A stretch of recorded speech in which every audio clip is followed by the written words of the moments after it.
to us so easily, like hearing. Maybe not for everybody, but I mean for most of us, we can just listen and you can hear God's world around you, and it's such a blessing. But I've been involved with the deaf community for about 2 years now.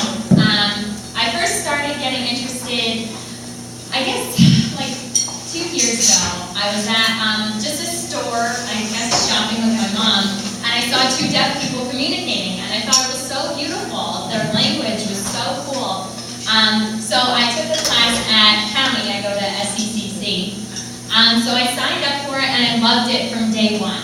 I took it under a professor named Arlene Van Horn, who was just an unbelievable woman. And from day one, she talked about this missions trip that she does to Lima, Peru every year. She started it about 6 years ago. She goes down there, and there's a whole team that works in a deaf school. They help children and families, interpreters, teachers, because it's a very poor education for most of them. Again, another thing we take for granted here in America. But with her help, it has improved tremendously. And she's helped countless amounts of children and parents to be able to communicate with their deaf children, some for the first time. So the spring semester came around, and I decided to sign up for American Sign Language 2 with the same professor, and she asked if I would be interested in joining her this June to go to Lima and to work in the school. And I've been raised in a Christian home, so I kind of know when the Lord's hand is involved with things. Arlene is an awesome Christian woman, and I've kind of always had a special bond with her through our love for Christ.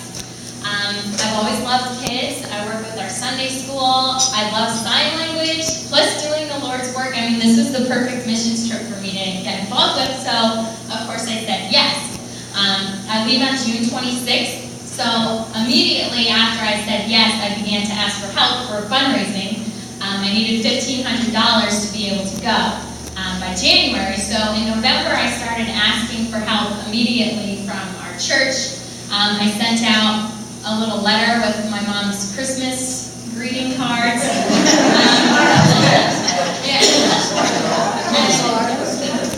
Right from the beginning, I had the most unbelievable response from families, from friends, some people that I don't even talk to very much.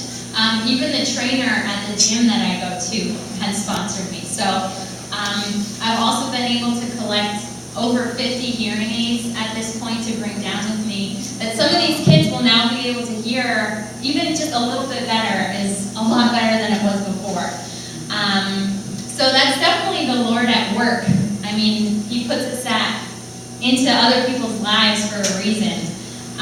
So my costs have been covered for my plane, where I'm staying, my passport, even my shots, and I'm $300+ over where I need to be.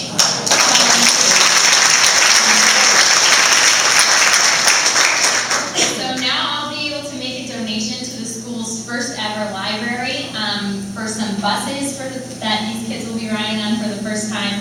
And even some my extra funds will be going to my sister, who's also doing a missions trip to Virginia this summer. So it's just amazing how the Lord blesses us when we do His will and when we say yes.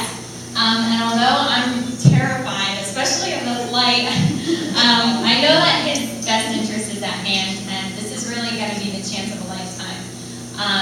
We're going to work in the school. We're going to work directly with the students. Some of them that are just deaf, some of them that are hard of hearing, some that have multiple handicaps, some that can't walk.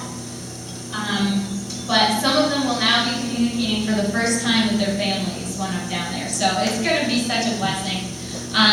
But most of all, we're going to share Bible stories and just love and show that we care. One of my favorite sayings is to know love, open your heart to Jesus, and to show love, open your heart to others. So mostly I'm just planning on going down with an open heart. And as Mark 16 verse 15 says, He said to them, go into all the world and preach the good news to all creation. So I won't be actually speaking it, but I will be signing it, and I'm really excited about it. So thank you all